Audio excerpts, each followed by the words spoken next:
As we've been doing in Hebrews chapter 11, we're going to flip in our Bibles back to where this takes place, the parting and crossing of the Red Sea. And anybody know where to find that in your Bible? Chapter 14. If you don't know, y'all, I give you a fun little memory clue. I know it's really corny and cheesy, but you'll never forget it, okay? Here's a way that you can remember that it's chapter 14, Exodus 14. The Hebrews had to make a 1 for it, right? Right? 1, 4, 14? No? Forget it. So as we turn over to Exodus 14, to see what took place in the life and times of God's people there, I want us to keep in mind what the author of Hebrews is doing here, okay? Because we're going to be looking at Exodus 14 a lot this morning. But we're in the book of Hebrews. So the question is, what is this communicating to the first reader of Hebrews? Remember, the author's persuading them to not give up hope, to not abandon the faith, to not turn their backs on Jesus. You know, these are people, they're in the church, right? But they've seen things, they've heard things, they've endured persecution and they've suffered for their faith, and they're tempted to believe, maybe this isn't worth it. Maybe there's some other way, maybe this isn't worth it. They've been given examples of people who have gone before them who may have thought the same thing. That's where we get this list of names, right? These people that they look up to, who stayed the course and finished well the way the author wants his audience to.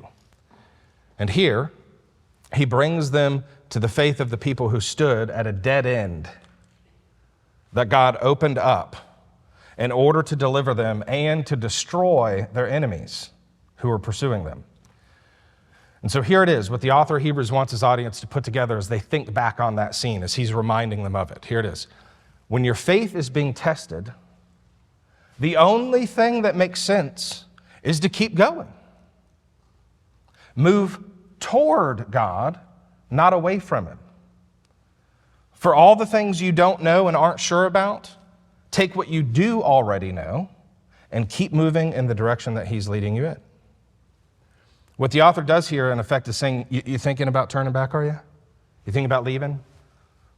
Here's a people at the Red Sea who understood what you need to understand, Hebrews in the first century church. They knew then turning back meant destruction. There's no turning back for you. You think you want to go back to the old covenant and the old sacrificial system? There's nothing there for you. There's no deliverance for you there. And see, they were thinking there might be. And it'd be easier than this Christianity thing. It's not working out so well for them. But the author reminds them of their ancestors at the Red Sea and shows them that pressing on in faith was the only solution for those people then, and it's the only solution for these people now. They had to trust in God, keep moving in His direction. That's what the author wants them to do. That's what we need to do today as Christians. We have to trust God even when we aren't sure how it's all going to work out exactly. All right, so where your faith is tested, the only thing that makes sense is to keep going. That's the main idea. We're going to roll with that. Let's take a look back at Exodus chapter 14. I'm going to read a lot. I'm going to start at verse 10, and we're going to read through the rest of the chapter because there's a lot of stuff going on there. You guys know this story, but there's some things that we want to pick out there and highlight. So let's go back to Exodus chapter 14, beginning at verse 10. Let me get a sip.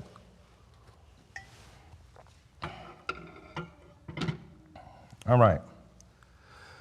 When Pharaoh drew near, the people of Israel lifted up their eyes, and behold, the Egyptians were marching after them, and they feared greatly. And the people of Israel cried out to the Lord. They said to Moses, "Is it because there are no graves in Egypt that you have taken us away to die in the wilderness?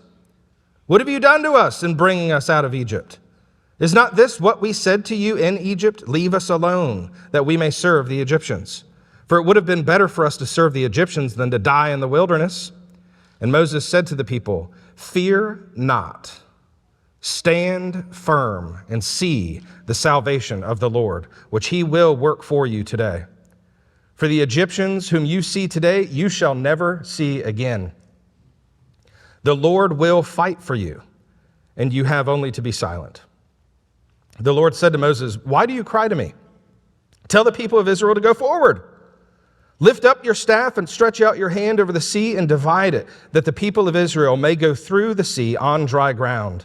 And I will harden the hearts of the Egyptians so that they shall go in after them, and I will get glory over Pharaoh and all his host, his chariots and his horsemen.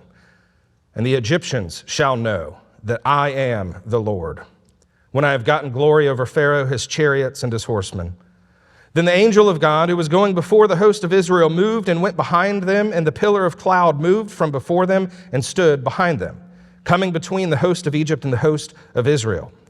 And there was the cloud and the darkness, and it lit up the night without one coming near the other all night. Then Moses stretched out his hand over the sea, and the Lord drove the sea back by a strong east wind all night, and made the sea dry land, and the waters were divided. And the people of Israel went into the midst of the sea on dry ground, the waters being a wall to them on their right hand and on their left. The Egyptians pursued and went in after them into the midst of the sea, all Pharaoh's horses, his chariots, and his horsemen. And in the morning watch, the Lord in the pillar of fire and of cloud looked down on the Egyptian forces and threw the Egyptian forces into a panic, clogging their chariot wheels so that they drove heavily. And the Egyptians said, "Let us flee from before Israel, for the Lord fights for them against the Egyptians." Then the Lord said to Moses, "Stretch out your hand over the sea, that the water may come back upon the Egyptians, upon their chariots, and upon their horsemen." So Moses stretched out his hand over the sea, and the sea returned to its normal course when the morning appeared. And as the Egyptians fled into it, the Lord threw the Egyptians into the midst of the sea. The waters returned and covered the chariots and the horsemen of all the host of Pharaoh that had followed them into the sea. Not one of them remained. But the people of Israel walked on dry ground through the sea, the waters being a wall to them on their right hand and on their left hand. Thus the Lord saved Israel that day from the hand of the Egyptians, and Israel saw the Egyptians dead on the seashore. Israel saw the great power that the Lord used against the Egyptians. So the people feared the Lord, and they believed in the Lord and in his servant Moses. It's the word of the Lord. So 3 points here this morning as we're looking at this. Where God leads us, God grows us. Where God leads us, God lights us. And where God leads us, God defends us. Where God leads us, God grows us. That's one reason. That's one reason why the only thing that makes sense when our faith is being tested is to keep going.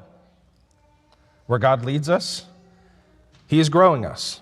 He's not going to grow us where we've already been. He's not going to, you think of it this way, once you're 5 feet tall, you're not going to grow to that level again, right? That's done. You've reached that milestone. Once you've graduated high school, you're done. You know, you might think if you had another crack at it, it might go easier this time, but you won't. You won't have another crack at it. It's over.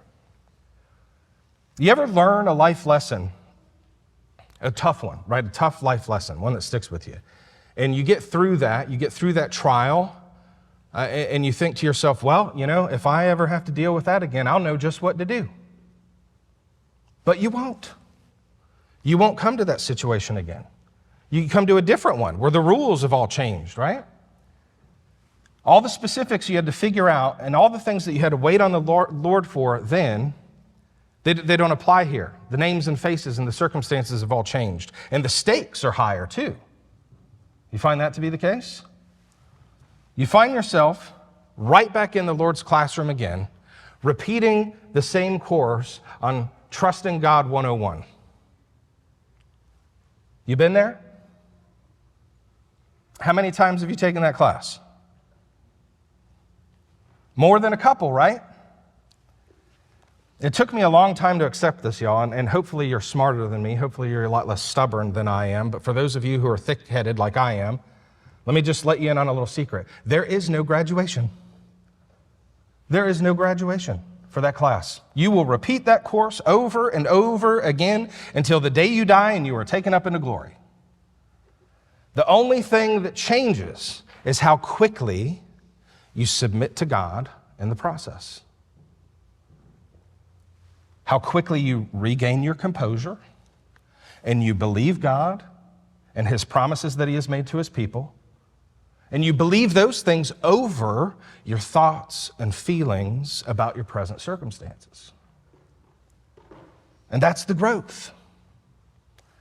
It doesn't keep trouble at bay, right?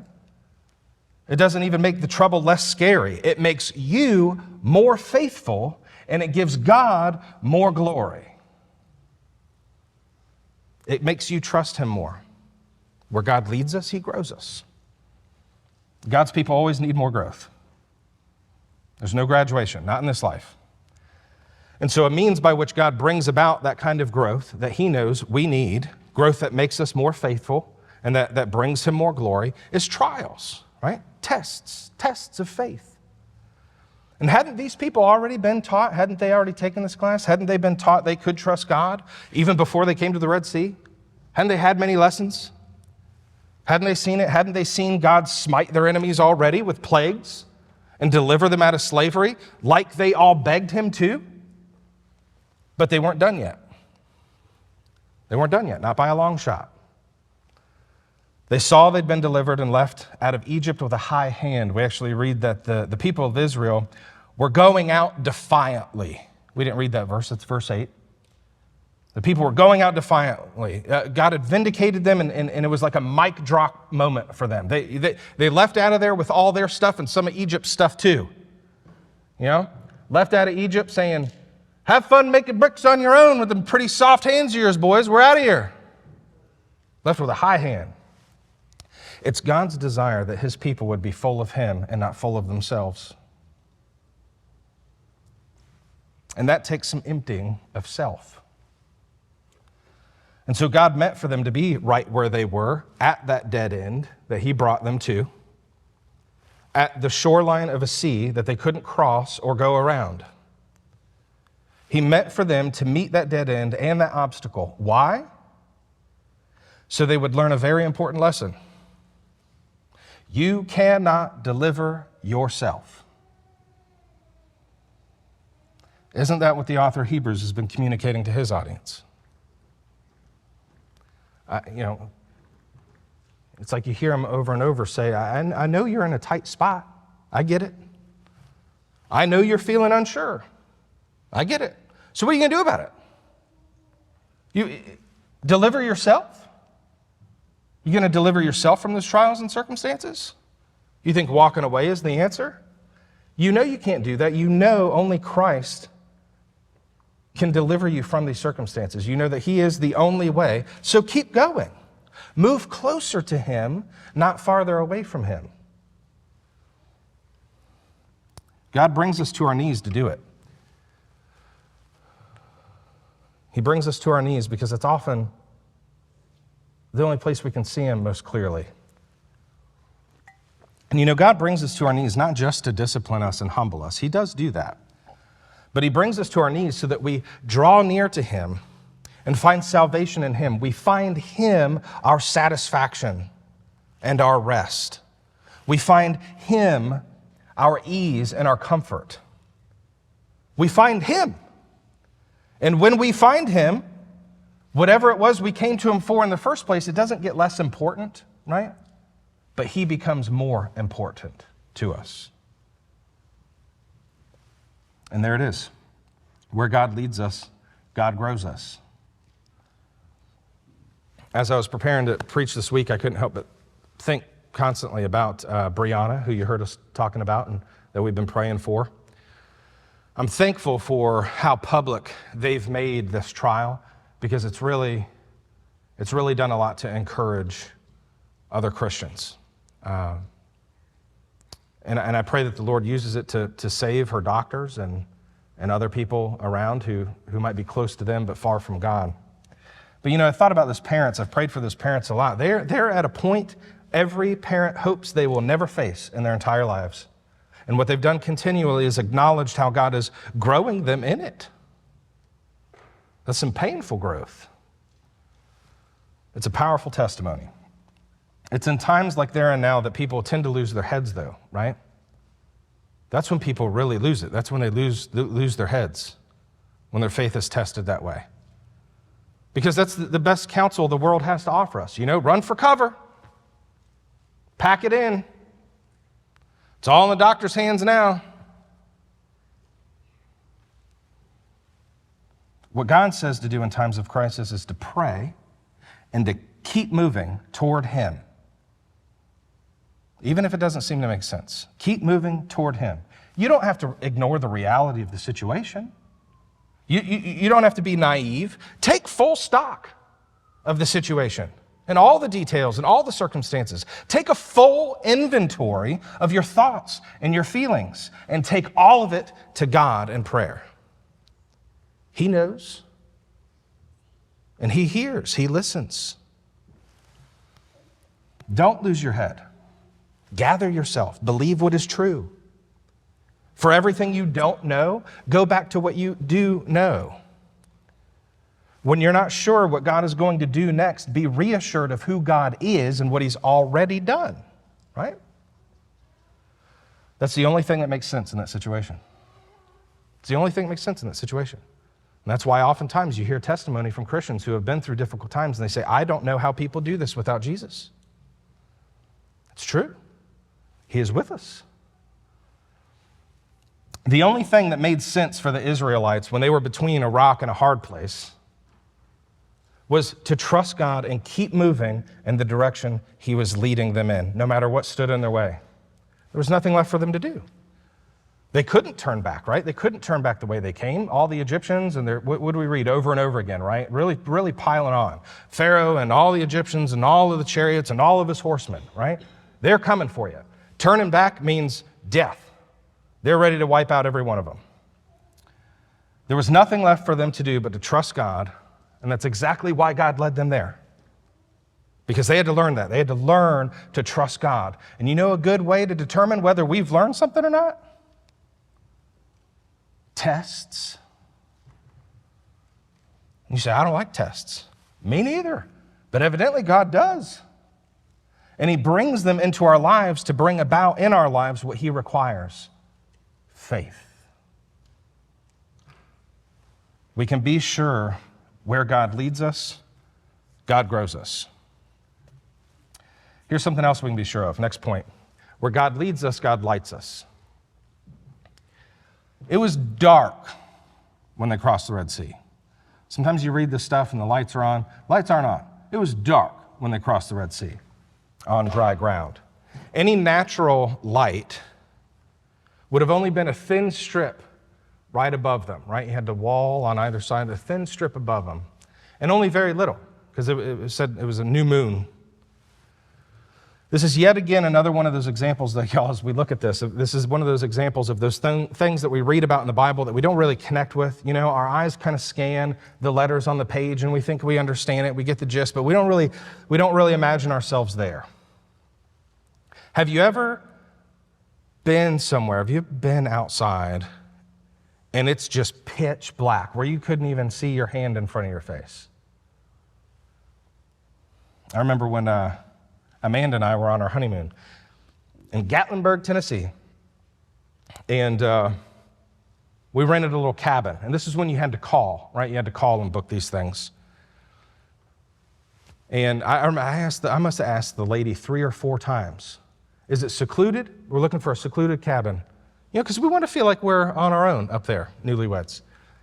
Is it secluded? Oh, yeah, it's secluded. We get there, it was not secluded, okay? We got out of the car, and I could have thrown a piece of styrofoam left-handed and hit the house next to us. It was not secluded. But one night, the power went out on the mountain. We ventured outside, and we were struck by how pitch black it was up on the mountain. I couldn't hardly make out Amanda standing right in front of me. What was more disconcerting is then our neighbors, our next-door neighbors, came out, and they were talking. And we only knew they were there because we could hear their voices. And then we kind of start talking back and forth a little bit. But it was weird. I mean, they might as well have just not been there. We could not see them. Now imagine that kind of darkness, that stark darkness, except you're not hanging out outside your honeymoon bungalow, right? you've got a wall of water on your right and on your left. And you know there's stuff swimming in there you don't want to tangle with. On top of that, you're not sure how long those walls are going to stay up there either.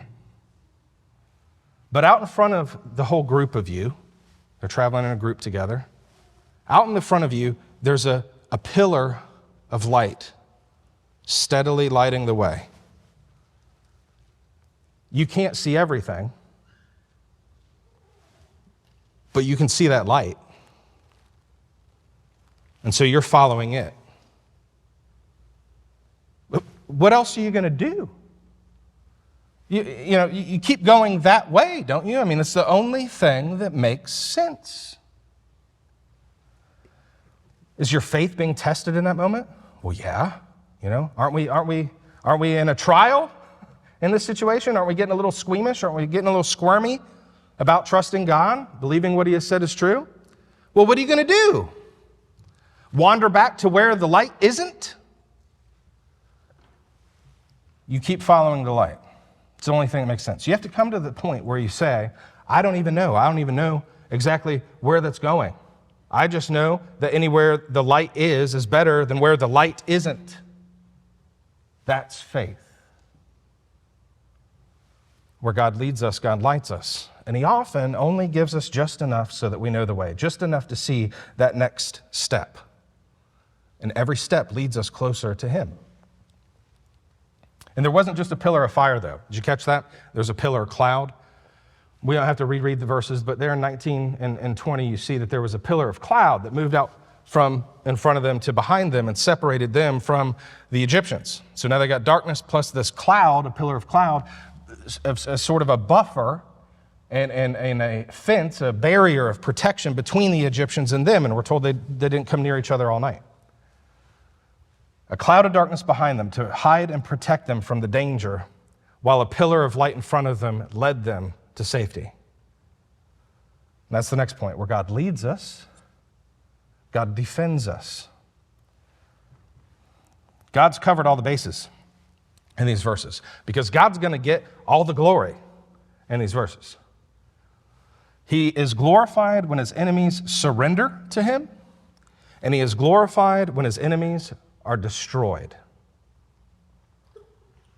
Both happened at the Red Sea, and God got all the glory. The divided waters revealed a path that led to life for the Hebrews, but a path that led to death for the Egyptians.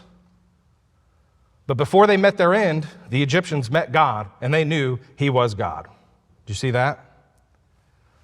And that's interesting because if you remember what Pharaoh tells Moses when Moses tells Pharaoh in Exodus chapter 5 that the Lord, and that's the personal name of God there, right? When you see those all capitals, the covenantal name of God, Yahweh, right? Moses goes and tells Pharaoh, the Lord, Yahweh, has commanded you, let my people go.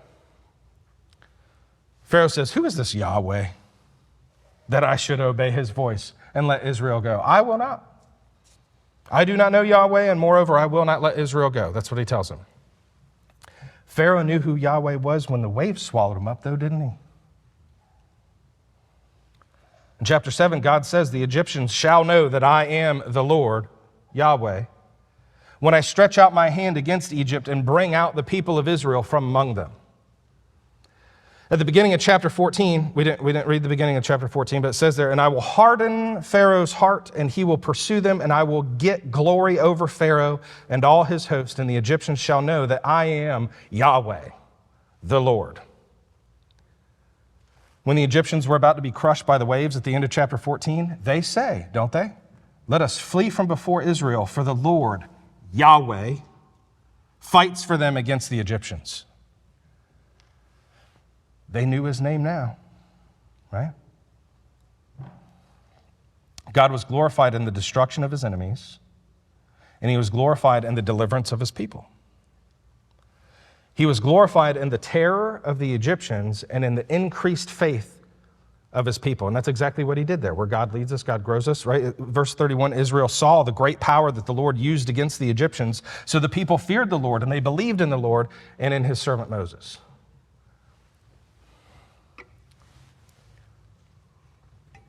We're not exactly running away from an angry mob of Egyptians today. So how do we understand this and apply this idea that where God leads us, God defends us? A couple of ways, I think.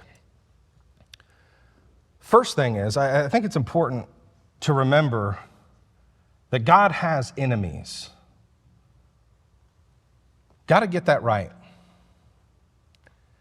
I didn't watch the Super Bowl, but I'm aware there were more of these He Gets Us commercials that were on there. And I've commented on these before from the pulpit, and I've commented on it from the pulpit before because it's not a small issue. And I think pastors should address that because that's who they're saying Jesus is. And if that isn't who Jesus is, men standing in pulpits should be the first to be able to recognize that 123 million people have been presented with a Christ that can't save. And we should have something to say about that. He Gets Us presents a Jesus with no enemies, with no capacity for hating sin. A Jesus that just goes around indiscriminately washing unrepentant people's feet. Jesus never did that. He washed his disciples' feet, those who had repented of their sins and were following him. Jesus washes the feet of those who have already been made clean, not those who choose to remain unclean. Here's what He Gets Us doesn't get. Jesus has enemies, y'all. And if you are his enemy, he's going to get you, all right. You can count on that. That's the bad news, that there's always the wrath of God due for sin looming over us as children of Adam. But here's the good news. God provides a way of escape. Just as Moses here raised his staff and parted the waters to show the way of salvation, Christ is lifted up for us as the way, the truth, and the life, that whoever believes in him will be delivered, will be cleansed of their sin, and escape God's judgment. If God is love and love only, if God doesn't have enemies, if he doesn't hate sin, then he would not have crushed his only son for our iniquities. Only those who have trusted in him for the forgiveness of their sins will pass through on dry ground. And that same Jesus who delivers those is the same Jesus who destroys the rest. That's the choice you have before you this morning. That's the choice that we all have any day. It's turn to Christ and live or death. That's what He Gets Us gets wrong. That's the first thing. Christ has enemies. It's important to understand and remember. He is glorified in the surrender of his enemies, those who bend the knee and turn to him in faith. And he is glorified in their destruction for the ones who continue in their rebellion against him. Both are true. The second thing I think we have to consider is that when the enemies of Christ are angry with God, right, and they want to get back at him, they can't get him. They can't get to him. When they want to kill him off and erase the memory of him and his influence on humanity, they can't do it. So when they can't get at Christ, what do they do instead? They come for Christ and you, the hope of glory. They come after God's people. We call that persecution. And these Christians, the book of Hebrews is addressed to, were well acquainted with it. There are Christians in other parts of the world today, this morning, that are well acquainted with persecution. We may be well acquainted with it in the future. Even so, this is what we have to remember and be encouraged by, y'all. Christ is on his throne, and he rules over us and defends us from all his and our enemies. He is not satisfied to watch his people endure the evil done to them. He says, "Blessed are you when you endure suffering on account of my name." And he means it. He means it. That's not just lip service. God's people were under the thumb of Egypt for a long time, but God finally delivered them, right? And he brought justice on those who oppressed them, didn't he? And that's something the author of Hebrews wants his audience to see because they've faced persecution. They need to be encouraged to keep moving, to keep following the light that they have been shown, because anywhere Christ is better than anywhere Christ isn't. They need to remember that their enemies are Christ's enemies. And Christ deals with his enemies. Exodus 14:10, the Israelites saw Pharaoh and his army were all coming, all his horses, all of its chariots, and they feared greatly. That was the response. Would be yours too, right? Don't act so proud, don't act so tough. You'd be shaking in your boots too. They feared greatly, it says. They cried out to the Lord. They complained to Moses, verse 11. What'd you bring us out here for? What did God do when his people were falling apart and losing their heads? What did he do when they're losing their heads and they're doubting that God really had their backs and that he would defend them? He could have scolded them for not knowing better, couldn't he? He could have not defended them. He could have taken offense and said, after all I've done for you, after everything you've seen, after everything I've shown you, this is what you do now? You people aren't worth it. He could have started this whole thing over again and made a different people for himself to accomplish his redemptive purposes through. But no, he couldn't. No, he could not. God is a God who keeps his promises, and his steadfast love endures forever. That's good news for sinners like us this morning, y'all. There's nothing you can do. You don't have the power to undo God's love for you. If the Son has set you free, you are free indeed. His steadfast love endures forever. He is long-suffering with those that he has called his own, and he only ever, always accomplishes his purposes for them and through them. So here's what God does. Speaking to his people through his prophet Moses, he says, "Fear not." He addresses the fear head on. "Fear not, the Lord fights for you. I am going to defend you." Better than that, really what he's saying is, I will defend you. That's powerful. The Lord will fight for you, verse 14. You have only to be silent. So regain your composure. Where God is leading you, he defends you. Know that if God has brought you into a mess, he knows how to deliver you out of it, even if you don't. He doesn't need you to know.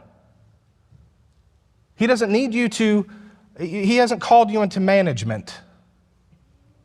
He doesn't need to consult with you about his plans, about how he's going to do all of this. You trust and follow him. He will take care of his enemies. That's the other thing you need to know. Once his people were safely across, we see that here, he commands Moses to stretch out his hand again, doesn't he? And to close up the Red Sea. And in verse 28, it says, the waters returned and covered the chariots and the horsemen, all the host of Pharaoh that had followed them into the sea. Not one of them remained.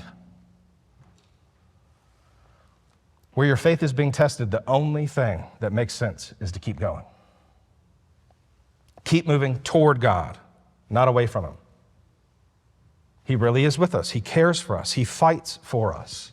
When we're struggling to believe that, we find ourselves in the shoes of the people Hebrews is written to, don't we? A little worse for the wear, tattered and torn. You know, maybe with some distant memory of God's faithfulness to us in the past, but really doubting about the future. And what we do is we just freeze up, don't we? We attempt to just stand still. I don't know what to do. Yes, you do. Yes, you do. Keep moving. You cannot afford to stand still. That's where the worry and the doubt creeps in. You know how dangerous that is, don't you? Hasn't the author of Hebrews been talking a lot about apostasy? How do you think people get there? They wake up, got out on the other side of the bed one morning, and all of a sudden no, this is the way it happens. Standing still, letting those doubts creep in, that worry and that anxiety to just cripple you and bury you and keep you from moving. Move forward. If you keep moving, drawing near to Christ, you will find that He never leads us anywhere that He does not grow us. He never leads us anywhere He does not light our path, at least that next little step, right? And He never leads us anywhere He will not defend us. Now, if that's true, and it is, then even when our faith is tested, the only thing that ever makes sense is to keep going. That's the message of the author of Hebrews. That's the example that he gives us of those people who had faith at the Red Sea. Let's pray.